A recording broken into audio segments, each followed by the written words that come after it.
All right, so if I'm too loud, I don't know if you know, I think there's like a volume knob on one side, and if I'm going too fast, I think there's a speed knob on the other side, just slow me down. Just kidding, there's no such thing as slowing me down. What am I here to talk about? Well, this says I'm here to talk about demystifying indexes, but that was actually, somebody misheard me. What I said was I actually wanted to demystify indexes, because there are a lot of myths out there about how indexes work, and I don't like it. I don't like hearing about them, and so I want to destroy them all. Now, what this talk is actually not about is something that we already have many excellent recordings out there. We have many excellent recordings about how to find problematic queries, how to read explain plans, how to understand, things about the queries and the explain plans and debugging them. So this talk is actually not about that. Instead, this talk is strictly about indexes. Indexes themselves, how they work, how they don't work, and then hopefully, once you have that understanding, you'll be able to apply it to your scenario to figure out, are you using indexes optimally or not? Now, how many of you have been to one of my talks before?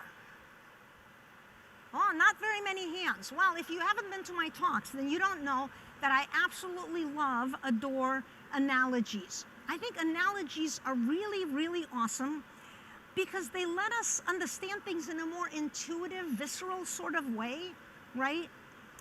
So recently, I was thinking about this talk, and at the same time, I was packing. I was packing lots of things, and I was packing them into boxes. And as inevitably happens, I started getting sloppy, and I started forgetting to label the boxes. And then I thought, well, shoot, if I don't label things well, later, if I need to find something, it's going to be really difficult, right? So I realized it's like, well, I guess what this means is that I have to decide when I want to do the extra work and put in the extra effort. Do I do it up front when I label the boxes carefully and accurately? Or do I do it later when I'm looking for something and then I have to look in all of the unlabeled boxes to see where it is, right? So we have a choice. We can do the work before or we can do the work after.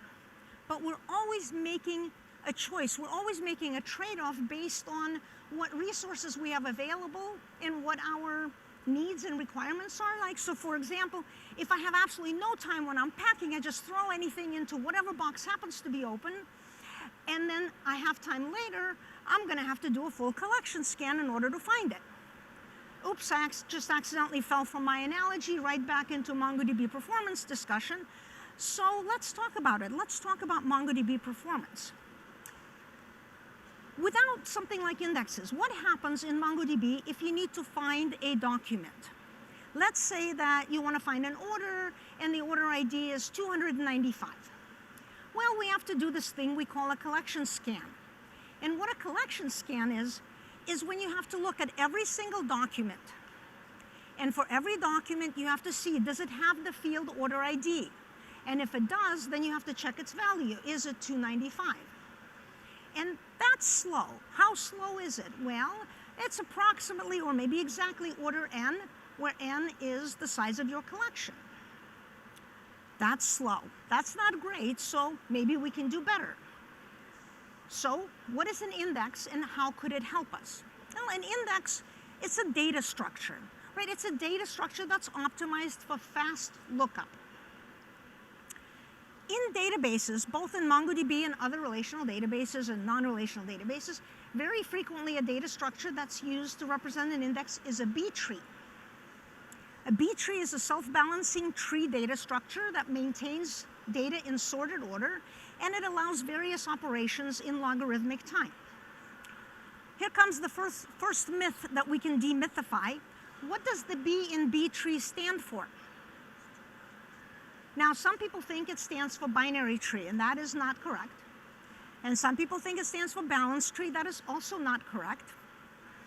There's even people who think, maybe for a good reason, that maybe the B stands for Boeing, the airplane manufacturer, because the inventors of B tree were working for Boeing when they came up with it. But the fact is they never told us what the B stands for. So The general consensus is either we don't know or it doesn't stand for anything. What we do know is what a B tree looks like. If this is a B tree reflecting order IDs, it might look something like this, right? So if we're looking for order number 100, at every node, we decide, do we go left, right, or middle? And then when we get to the leaf node of the value we're looking for, what do we find there? Well, if it's a regular index, we find a record ID. A record ID is sort of a kind of a magic locator data point that tells you the address or where that particular record can be very quickly fetched from. Now, there might be a single record there, or if there's multiple documents that all have that same value, there would be a sequence or a list of those record IDs. So that's an equality lookup. Is range lookup any different? Well, not really. Let's say we're looking for order between 150 and 250. So we just search for 150, and then we kind of look across, collecting all of the record IDs until we get to the limit for our query. And the interesting attribute here is that as we're getting those documents, they are in order by order ID, and that's something we could take advantage of when we talk about our compound indexes and sorts. Now, how fast is this lookup? Well, not surprisingly, I already said logarithmic time. It's O log n, and O log n is a lot faster than order n. No surprise there. Here's an interesting point, though. Index lookups, yes, they're faster than collection scans, but that's not the only advantage. That's not the only benefit of a find that's using an index. The other benefit is if you're doing a collection scan, we have to read in every page from disk into the WireTiger cache for that collection. And the problem is, it's not practical to size your cache to be able to fit all of your data, right? That's just not very smart economics-wise, dollar-wise. Indexes, however, are a lot smaller than collections. So indexes actually could all fit in your cache. But that brings us to something, a question, is this a myth or is it a truth? That your entire indexes have to fit into the WireTiger cache. Is this truth or is it a myth? I mean, we hear people say that, right? It's kind of a little bit of a myth, though. And the reason is that only index pages that are actually being accessed need to be brought into the cache. And if we think about that, then we realize that maybe we've heard of this thing called right-balanced indexes. Now, right-balanced indexes, let me give you an example. These order IDs that we were talking about. What if in our scenario, the more recent orders are accessed a lot more frequently than older orders? And if our order IDs happen to be increasing, monotonically increasing values, if we're only reading mostly new orders, or recent orders, then we're only going to be accessing the right side of the B tree. Well, that's reads. What about writes? Well, you're frequently imagining that we're updating only recent orders way more often than ever updating an old order. So again, we're accessing the right side, the higher numbered order IDs. And if we're creating or inserting a new order, generally we're going to allocate a new ID for it. That's the next higher value. So we're going to be inserting into the right side of the tree as well. Well, that's pretty cool. What type of values might give you a right-balanced index? Well, any type of a sequence that's increasing, right? Customer ID, order ID, anything date-based, MongoDB generated object ID. These are all monotonically increasing values, and if you're only accessing the most recent ones, you're going to end up with a right-balanced index. What's in contrast to that? What's the alternative? Well, you could have a random value that's in the index. So a random value might be if you're just generating a random number or using a UUID of some kind, or if you're hashing a monotonically increasing value. You're going to then end up accessing index every time at a different place, in which case the entire index is going to be brought into the cache. So those type of indexes are more expensive as far as resources than ones that are right balanced. Now, this is a good time to remind you that, of course, indexes are not free, and there is a trade-off. It's just the trade-off of when you spend the time, right? The equivalent of do the work before is you create your indexes in advance, right? And then the documents have to be indexed at write time. When you're inserting a document or you're updating a value that's in an index, you have to update the index at the same time, but the alternative is no extra work at write time, but you have to do a full collection scan at read time. So the trade-off is, do you do the work before or after, on every write or on every read? Now, how much more expensive, you might ask, is it to do that extra work on every write? And there is no set answer because it depends on a lot of factors, including what type of index it is, what type of documents and values there are. But my colleagues in our perf team tell me that it could be anywhere from 5% to 70% the extra cost to have a particular index. Now, there are different types of indexes, and not all of them use B-trees. For example, Atlas Search is based on Lucene inverted index. So some general principles we talk about will, of course, apply to all indexes. Others will be specific to B-tree indexes, which are our simple, compound, sparse, partial, wildcard, etc. Many, many different types of indexes. One concept that applies to all of them, though, is cardinality.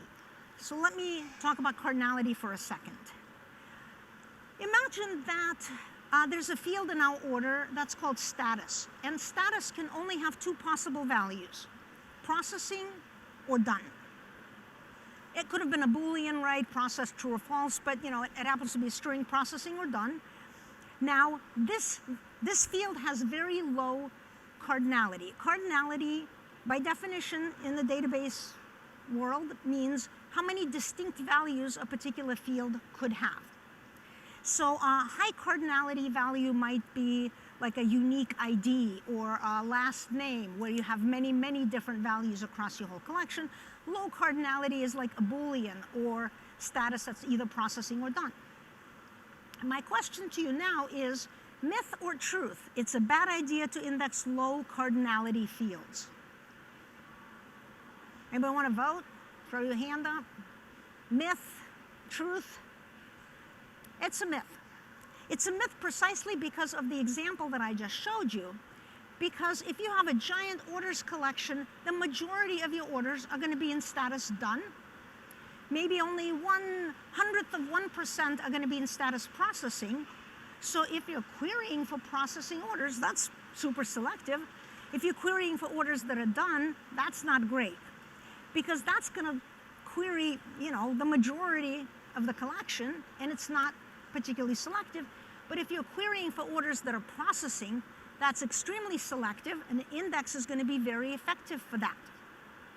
So really, it's not the cardinality of the field, it's the selectivity of your query combined with, the value distribution in the field. A related myth to that I sometimes hear is that inequality, not equals queries, cannot make effective use of indexes. That is also a myth, because again, it depends on selectivity. Imagine this query right here, status not equal done. That's basically the same queries we had before, right, for orders that are status processing. It's just, it is going to be handled a little bit differently in the system. Rather than equality, it's going to be handled like a range query. But a range query that takes all the values that are less than done and all the values that are greater than done, as it turns out, it's going to be about just as fast as the other query. All right, let's talk about compound indexes now. What's a compound index? An index on multiple fields. And first, let's talk about compound indexes that are about equality only. So let's say that we want to index some address-related fields in our orders collection. And we're going to index 3 fields because we're going to query by exactly 3 fields. So this is just for a mental exercise. We're only querying by country, state, and zip code. And let's say it's a mostly US company, It's a US company, so most of the orders are going to US. There's up to 50 different states, and there's like over 42,000 different zip codes. And I want you to consider two possible indexes that you could create to support just that one exact query. Option 1 is on country state zip. Option 2 is on zip state country. Okay, while you think about that, I'm going to talk a little bit about what goes into the B tree when we have a compound index. So rather than a single value, like with the order ID, we just had a number, a scalar. What happens is, think of it as we just run the values together, right? So if you have an index on state zip, it's like New York, comma, 10001 or something like that, right? Now notice that we only store the values in the index. We don't have to store the field names because we know the field names from the index definition. The rest of it's kind of treated as a single value. All right, you've had a chance to think about it. What do we think? How many think that option 1 is the index we should choose? I can barely see the hands, but I see a few hands. Okay, how many think option 2 is the index we should choose? Okay, I see more hands for that one. Most people seem to be completely indifferent. Is it because you think that the two options are both exactly equally good? Raise your hand if you think they're both equally good. Some people just never raise their hand. You probably have your laptops on or something and you're doing something else. Okay, so I'm going to tell you that you should 100% all the time for this one use case prefer option 1. That's what I would do. How many of you are like, no way? I saw some heads shaking, probably the same people who raised their hand for option 2. Do you think that option 2 would be faster? Is that why? So here's the thing. Both of them have to index the same number of documents. And if you think about how the B tree would look, you realize that it's the same number of values. The B tree is going to be the same depth. Your path to the leaf node that you're looking for is going to be the same. So there's no way that the queries would be any faster with one of these indexes versus the other. And in fact, I ran a bunch of tests, and they take exactly the same amount of time. Now, why in the world would I then prefer option 1 over option 2 if I just told you that they perform exactly the same speed? Well, one thing I didn't mention is index format, and our index format uses prefix compression. Prefix compression means we store any identical index key prefixes only once per page. And what that means is that the size of the index with a low cardinality field first will be significantly smaller than the size of the index with high cardinality field first. In fact, in my particular case, about 30% smaller. Now, all things are seldom equal, and we are not usually considering only one query where there's 3 fields that are all being queried exactly by equality. But I got to tell you, if I hear another person say that you have to put the more selective field first, I'm going to scream, because that is a myth. There may be other reasons to put a different field first, but if all other things are equal, putting the field with fewer values first will give you a much smaller size index. Now, what are those other considerations? Well, we know, hopefully, that in a compound index, the prefix of the index can support queries on just that subset of fields. So the first option 1 index can support queries on country, country and state and zip. And option 2 can support queries on zip, zip and zip state and country. So you really have to consider the entire mix of all of your queries, right? So you might end up with a more selective field first, but it will be because of the types of queries that you have in your system overall. It should never be because it can somehow make the queries on multiple fields faster, because it does not. Now, what if you have a more complex mix of queries? What if you have like a mix of equalities, ranges, and sorts? Is there a rule about those type of queries? One that lets you figure out what order to put things in? Anybody? Is it the SRE rule, the REI rule, the ABC rule? Anyone? Anyone? I heard somebody say it. ESR, is that a rule? Nah, it's a myth. It's close though. ESR is a guideline. It is not a rule. There is part of that guideline that is a hard and fast rule. And that is that the equality fields must go first. Please find one of the recorded talks about query tips and tricks if this is a complete mystery to you, because sorry, we didn't quite have enough time to go into a lot of detail on this. But when you have a mix of equality, sorts, and range queries, you put the fields that are equality queries first. In what order? Low cardinality fields first to shrink the size of the index. Then whether you put S or R, sort or range next, depends on your requirements and what's more important to your system. If avoiding an in-memory sort is critical and your range is not very selective, leaving a lot of data to be sorted, you would put S next, sort, and R last. However, if your range is selective and would leave you with a small number of documents, it's better to sort those in memory, so then you would put R and do ER or ERS. All right, I want to talk about something really important, a very underutilized type of index we have called partial indexes. Let's revisit that case of the low cardinality but highly selective query on processing orders, and let's expand it a bit. Let's say that we have a query where we're querying for processing orders for a particular country, a particular date range, let's say the last few days. And let's see, what index would we use here? Well, we'd put the equality fields first, status and country, status first, because we want the maximum compression, right? And order date for range is last. And now we realize, you know, we're only ever querying on the highly selective status processing, which means we are always querying that skinny right side of the index. So do we get the same benefit as we do with a right balanced index where only those pages are going to be read into the cache?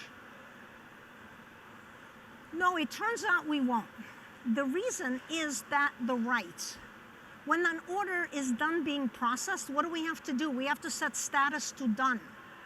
What that's going to cause is it's going to cause the document to be re-indexed, and it'll be in the index in that wide dark green part, which is really sad because that means those pages got read into the cache. But we're never going to be querying it again because, remember I said we're only querying this way for processing orders. And the solution to that is to utilize partial indexes. Partial indexes allow you to index only a subset of documents that match a particular condition. So here, when we create the index, we can specify a partial filter expression, which is only index documents where status is equal to processing. That's fantastic because now the rest of the documents are not indexed at all. And that saves us a massive amount of space. In my particular test case, the size of the index was well under 5% of the full index. So compound index is incredibly powerful, especially if your fields are ordered correctly.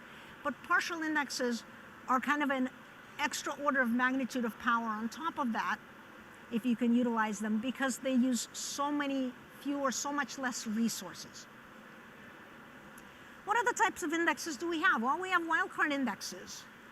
Well, some not that new, although compound wildcard indexes were only introduced about a year ago. Compound index is when you want to index a bunch of attributes or a bunch of fields, but you just don't know up front all of them that you're going to have. Or you know you're going to have a lot of them, but you just can't afford to have that many indexes. So rather than doing kind of the standard thing, which is created an index on attribute dot something and then querying on that, instead you can create an index on attribute dot anything, meaning attr dot $***. And then when you do a find, if you look at an explain, what you find is internally, it's just implemented like a compound index, where the two fields indexed are, field 1 is the path, and field 2 is the value. So field 1 is going to be always equality, and field 2 is going to be whatever you query it on, which is pretty cool. Now, there's a type of indexes that's not really an index type, and that is multi-key indexes. So multi-key indexes, it's an attribute of any other index that just means that it indexed an array. Now, why is that and why is that important? So MongoDB indexes were designed to support the semantics of our find operation. For example, this find operation looks like it's asking for documents where color is equal to red, but that's not actually what it's querying for. Or rather, that's not all that it's querying for. What it actually says is, I want to match all documents where color is equal to red, but I also want to match all documents where color is an array that has a value red within it. So we reach into the arrays, which means we want to index documents the same way, meaning that if we have a node red, both of those document record IDs have to be there. But suddenly there's this issue that, you know what covered index queries are, right? That's like when you can answer a query from the index alone. That's like the most efficient type of index query. How can we answer a query from the index alone if we need to return the field color to the original, to the client query? Well, we cannot. So the fact is that a query cannot be covered if it needs to return a field that could contain an array, and that's what the multi-key flag tells the system. So unfortunately, not a myth. Don't try to get a covered index query if you have array elements that you need to return, because the only way to know what we should return correctly is to look at the document itself. Alrighty, it looks like we have time to look at a few more myths. Here's a myth. Actually, technically, it should say covered index scans are faster than collection scans. It sounds like it should be true, right? Didn't I already say that indexes usually in size would be smaller? It turns out, though, that there's a few issues going on here, right? First of all, indexes were designed to very quickly look up a specific value. Their structure is not optimized to scan the entire index structure. Plus, our indexes, they don't store BSON. Our collections store BSON. We return BSON back to the client. Indexes actually store values we call key strings. This is so that we can do better prefix compression and do some other optimization tricks. The problem is we then have to synthesize BSON out of them in order to return, and all that allocation actually adds extra overhead. So unless you're only scanning a subset of an index, you shouldn't actually expect it to be faster than scanning the entire collection. Next one is not so much as a myth as a question. And the question I get sometimes is, how come late aggregation stages can't use indexes? I go, well, let's think about what an index is. It's a data structure that lets you very quickly look up the record ID of a document stored in a collection that we previously inserted into the index. What does an aggregation have? Well, once you're done transforming a bunch of documents, you have a whole bunch of different documents that have been synthesized in memory and don't exist anywhere else. They couldn't have been indexed, right? So if you just think about the B tree structure and what it gives you, late stages of aggregation they just don't fit together very well. Here's a myth. Some people will be like, did she just say that out loud? Oh, just create all Performance Advisor recommended indexes. Is this a good idea? I say probably not, right? Performance Advisor knows queries on your system that may be suboptimal as far as indexes, but what it doesn't know is your business logic, your SLAs, your requirements, right? So use its suggestions as what they are. They are suggestions to consider whether or not it makes sense to create that sort of index. Don't just create every index it recommends yet. Someday it'll be good enough that you'd be able to do that, but at that point we will probably do that for you ourselves. I hate this. This one's kind of tricky though. People say, well, indexes, they're only expensive if you have a lot of writes, right?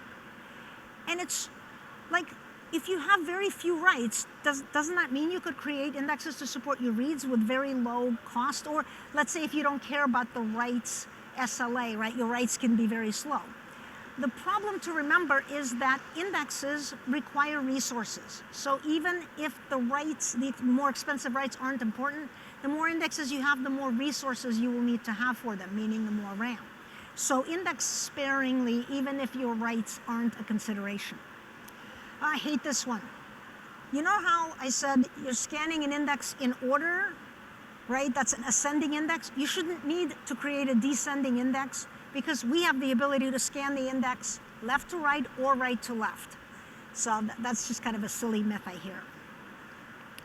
And of course, the one that should make you go, wait, what? This is a myth? Don't indexes improve database performance? Well, as a general statement, this is a myth because they only improve performance of some operations, but at the cost of other operations. And they're not free, they require resources. But as long as you keep these facts in mind, indexes incur extra costs during writes, they require extra resources, but the right indexes should always be worth the trade-off. I think then your application should be in good shape. Thank you very much. We're out of time. Please do the feedback in the app, and I hope to catch you later during the break if you have any questions. Bye-bye.